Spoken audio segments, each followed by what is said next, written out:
Hello guys, मेरा YouTube channel question quiz में आप लोगों का एक बार फिर से स्वागत है। और आज हम लेक्चर 2 में एक नया टॉपिक लेके आए हैं जिसका नाम है भारत में बैंकिंग प्रणाली। अगर हम बात करें भारत में बैंकिंग प्रणाली, तो भारत में सामान्यतः दो प्रकार की बैंकें पाई जाती हैं। फर्स्ट है आपकी केंद्रीय बैंक एंड सेकंड है आपकी व्यापारिक या वाणिज्यिक बैंक। आज हम बात करेंगे केंद्रीय बैंक के बारे में कि केंद्रीय बैंक क्या है और इसके क्या प्रमुख कार्य हैं। केंद्रीय बैंक, इसे एक देश का सर्वोच्च वित्तीय संस्था कहते हैं। सर्वोच्च वित्तीय संस्था होने के साथ साथ यह पूर्णतः सरकारी नियंत्रण में है और देश की संपूर्ण बैंकिंग प्रणाली का नियंत्रण करने का कार्य केंद्रीय बैंक करती है। प्रत्येक देश का अपना एक केंद्रीय बैंक होता है जो अन्य बैंकों पर नियंत्रण रखने का कार्य करता है। भारत का भी अपना केंद्रीय बैंक है जिसकी स्थापना 1 अप्रैल 1935 में हुई और इसका नाम आरबीआई है, यानी रिजर्व बैंक ऑफ इंडिया। और भारतीय रिजर्व बैंक अधिनियम 1934 के प्रावधान के अनुसार इसका गठन किया गया। भारतीय रिजर्व बैंक अधिनियम 1934 के प्रावधान के अनुसार इसका गठन किया गया। हमारे केंद्रीय बैंक का नाम रिजर्व बैंक ऑफ इंडिया यानी आरबीआई है। इसका मुख्यालय बम्बई में है और इसका कार्य करने का जो तरीका है वह यह है कि आरबीआई का कामकाज एक केंद्रीय निदेशक बोर्ड के द्वारा किया जाता है। इसमें एक गवर्नर व 4 उप गवर्नर होते हैं।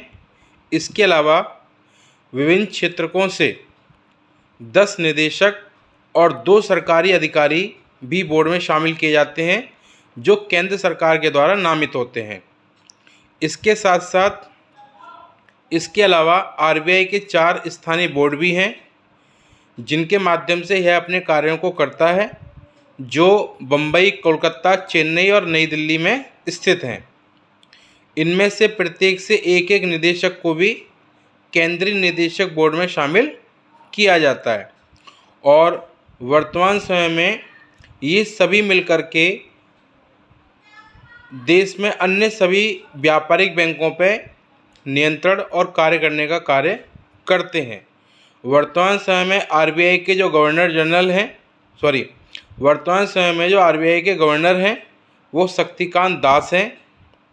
और अगर हम बात करें कि देश में आरबीआई के प्रमुख कार्य क्या हैं, तो आरबीआई क्योंकि देश में अन्य सभी बैंकों से सर्वोच्च बैंक है, इस कारण से इसके कुछ कार्य ऐसे हैं जो केवल आरबीआई के द्वारा ही किए जा सकते हैं। तो इसका सबसे पहला कार्य है नए नोट जारी करना। देश में 1 रुपये के नोट को छोड़कर अन्य सभी प्रकार के नोट आरबीआई के द्वारा ही छापे जाते हैं एवं जारी किए जाते हैं। इसके लिए यह न्यूनतम आरक्षित प्रणाली को अपनाता है जिसके अंतर्गत 200 करोड़ रुपए की परिसंपत्ति आरबीआई के पास जमा रहे पहले, जिसमें 115 करोड़ रुपए का सोना व 85 करोड़ रुपए की विदेशी प्रतिभूतियां शामिल की जाती हैं। इसके बाद ही यह नए नोट छापने का कार्य करता है। यहाँ पर नोट में एक बात ध्यान रखने योग्य है कि 1 रुपये के नोट छापने का जो कार्य है वो वित्त मंत्रालय करता है, जिस पर वित्त सचिव के हस्ताक्षर होते हैं। तो यह आरबीआई के द्वारा किए जाने वाले सबसे प्रमुख कार्य है। इसके बाद आरबीआई का सेकंड जो प्रमुख कार्य है वह है सरकार का बैंकर। आरबीआई सरकार के बैंकर के रूप में, उसके एजेंट के रूप में कार्य करता है और सरकार के सभी आय व व्यय का लेखा जोखा अपने पास रखता है। वह सरकार को ऋण भी उपलब्ध कराने का कार्य करता है। इसके बाद तीसरा उसका प्रमुख कार्य है अंतिम ऋणदाता तथा बैंकों का बैंक के रूप में भूमिका निभाना। आरबीआई के द्वारा अन्य सभी बैंकों को कार्य करने का लाइसेंस आवंटित किया जाता है और इसी आधार पर देश में अन्य सभी प्रकार की जो बैंकें हैं वह कार्य करती हैं, यानी इसके अनुरूप ही कार्य करती हैं। इसके साथ साथ उसी के दिशा निर्देशों अन्य बैंक कार्य करते हैं। और जब बैंकों को आवश्यकता से अधिक धन की जरूरत होती है तब यह उनसे कुछ जमानत को रख करके नए नोट छाप करके उनको धन की आपूर्ति कर देता है, अर्थात उनको ऋण प्रदान कर देता है। इसी कारण यह अंतिम ऋणदाता भी कहलाता है। तो बैंकों का बैंक और अंतिम ऋणदाता इसका एक अन्य प्रमुख कार्य है। इसके अलावा यह साख का नियंत्रण करने का कार्य भी करता है। व्यापारिक बैंकों के द्वारा जो पैसा उधार दिया जाता है वह साख कहलाता है। इसको नियंत्रित करने का कार्य आरबीआई करता है ताकि अर्थव्यवस्था में आर्थिक अस्थिरता न हो जाए। आर्थिक अस्थिरता का अर्थ है कि अर्थव्यवस्था में ना तो मुद्रास्फीति की स्थिति हो जाए, ना ही मुद्रा अपस्फीति की स्थिति हो जाए। अतः इनसे बचाव के लिए आरबीआई साख का नियंत्रण करने का कार्य करता है। इसके अलावा इसका एक अन्य महत्वपूर्ण कार्य है विदेशी मुद्रा कोष का संरक्षक। देश में विभिन्न स्रोतों से आने वाली विदेशी मुद्रा या विभिन्न कार्यों में प्रयोग करके अन्य देशों में जाने वाले विदेशी मुद्रा, इन सभी का लेखा जोखा रखने का कार्य जो है वह भी आरबीआई के द्वारा किया जाता है। आरबीआई देश में सही प्रकार की विदेशी मुद्रा का आवागमन व वितरण पर केंद्रीय बैंक निगरानी रखता है, वह इसका प्रबंध करता है। इस प्रकार से विदेशी मुद्रा कोष का संरक्षक भी आरबीआई को कहा जाता है।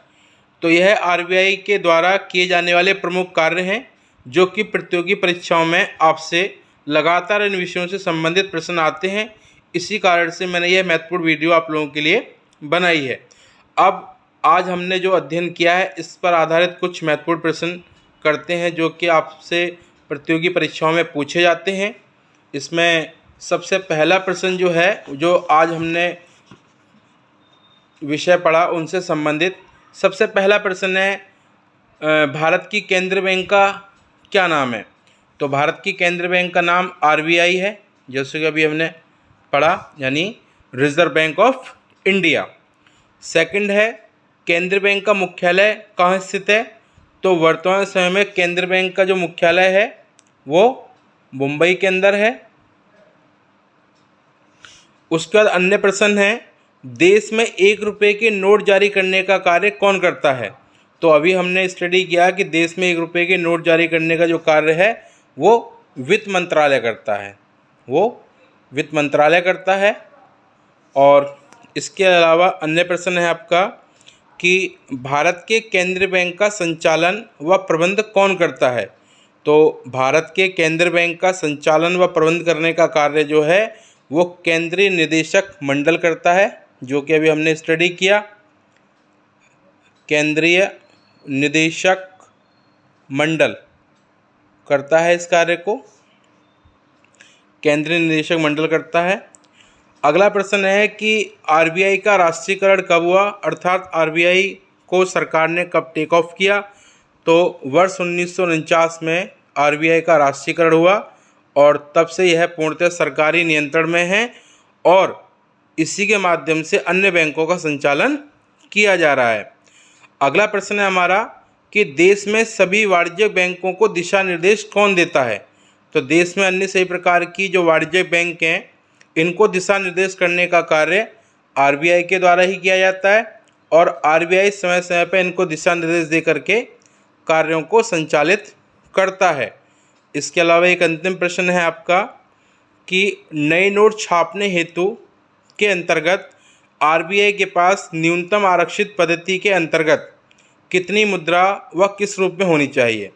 तो अभी हमने नए नोट जारी करने के अंतर्गत पढ़ा था कि न्यूनतम आरक्षित पद्धति के अंतर्गत 200 करोड़ रुपए की परिसंपत्ति होनी चाहिए, 200 करोड़ रुपए की परिसंपत्ति होनी चाहिए, जिसके अंतर्गत 115 करोड़ रुपए का सोना और 85 करोड़ रुपए की विदेशी प्रतिभूतियाँ होनी चाहिए, तभी वह नए नोट छापने का कार्य करेगी।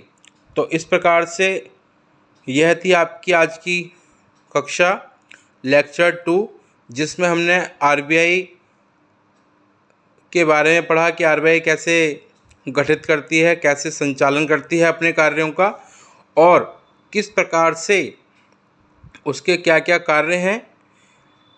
इसके अलावा देश में अन्य प्रकार की जो बैंकें हैं जिन्हें व्यापारिक या वाणिज्यिक बैंक कहते हैं, इसके लिए मैं एक नया वीडियो बनाऊंगा और आप लोगों के सामने जल्दी पेश करूंगा। और अब समय है आज की क्वेश्चन क्विज़ का, जिसके अंतर्गत मैं आपको कल पूछे गए 5 सवालों के जवाब दूंगा और आज मैं आपको फिर से 5 नए सवाल दूंगा जिनके जवाब आप लोगों को आज ढूंढने होंगे। तो मैं उसको प्रारंभ करता हूं। सबसे पहले कल दिए जाने वाले प्रश्नों के जवाब देखते हैं क्या है। इसमें सबसे पहला क्वेश्चन था कि हाल ही में 15वां राष्ट्रपति कौन बना भारत में, तो इसका आंसर रहेगा डी, द्रौपदी मुर्मू जी। सेकंड प्रश्न है कि हाल ही में G7 शिखर सम्मेलन कहाँ आयोजित हुआ, तो जी शिखर सम्मेलन हाल ही में जो है वो स्लॉस एल्माओ जो कि जर्मनी में स्थित है वहाँ पर संपादित हुआ। अगला प्रश्न है कि बुंदेलखंड एक्सप्रेसवे निम्नलिखित में से किस राज्य में है, तो बुंदेलखंड एक्सप्रेसवे भारत के उत्तर प्रदेश राज्य में स्थित है, जो कि अभी हाल ही में चालू किया गया है। क्वेश्चन नंबर 4 है कि वर्तमान समय में भारत के शिक्षा मंत्री कौन है, तो वर्तमान समय में भारत के शिक्षा मंत्री धर्मेंद्र प्रधान है, जो कि ऑप्शन सी सही है। और क्वेश्चन नंबर 5 है कि हाल ही में राष्ट्रमंडल खेलों का आयोजन कहाँ हुआ, तो हाल ही में राष्ट्रमंडल खेलों का जो आयोजन है वो बर्मिंघम में हुआ, जो कि ब्रिटेन में स्थित है। तो ये हमारे कल पूछे गए क्वेश्चन क्विज के 5 सवालों के जवाब थे। और आज मैं आप लोगों के सामने फिर से नए 5 सवाल रखता हूं जो क्वेश्चन क्विज के अंतर्गत हैं और जो आपकी करंट अफेयर को बढ़ावा देने में सहायक होंगे। तो ये 5 क्वेश्चन जो आज हैं आपके, ये हैं कुछ इस प्रकार से। क्वेश्चन फर्स्ट है आपका, हाल ही में तिरंगा उत्सव को किस मंत्रालय के द्वारा शुभारंभ किया गया। इसका पहला ऑप्शन है केंद्रीय गृह मंत्रालय, दूसरा ऑप्शन है केंद्रीय शिक्षा मंत्रालय, तीसरा ऑप्शन है केंद्रीय संस्कृति मंत्रालय और चौथा ऑप्शन है केंद्रीय अल्पसंख्यक मंत्रालय। क्वेश्चन नंबर सेकंड है, हाल ही में बने भारत के नए उपराष्ट्रपति जगदीप धनखड़ हैं 13वें नए उपराष्ट्रपति, ऑप्शन ए, ऑप्शन बी 14वें नए उपराष्ट्रपति, या ऑप्शन सी 15वें नए उपराष्ट्रपति, या ऑप्शन डी 16वें नए उपराष्ट्रपति। अगला प्रश्न है आपका, 22वें कॉमनवेल्थ गेम्स में भारत ने कितने स्वर्ण पदक जीते, option A 22, option B 16, option C 23 या ऑप्शन डी 26। इसके बाद क्वेश्चन नंबर 4 है आपका, संघाई सहयोग संगठन जिसे SCO कहा जाता है शॉर्ट फॉर्म में, की पहली सांस्कृतिक और पर्यटन राजधानी किसे घोषित किया गया, option A Varanasi, option B Mathura, option C Haridwar या option D Ujjain. Question number 5 है आपका, भारत का पहला पूर्णतः महिला संचालित सहकारी बैंक किस राज्य में खोला गया है, option A Delhi, option B Rajasthan, option C Maharashtra या ऑप्शन डी उत्तर प्रदेश। तो ये आज की क्वेश्चन क्विज के 5 सवाल हैं जिनके आंसर आप लोगों को ढूंढने हैं और ज्ञात करने हैं, और इनका आंसर मैं आप लोगों को कल की कक्षा में उपलब्ध कराऊंगा, जिससे कि आपका समसामयिकी ज्ञान जो है बढ़े और आने वाली प्रतियोगी परीक्षाओं में आपके लिए लाभकारी हो।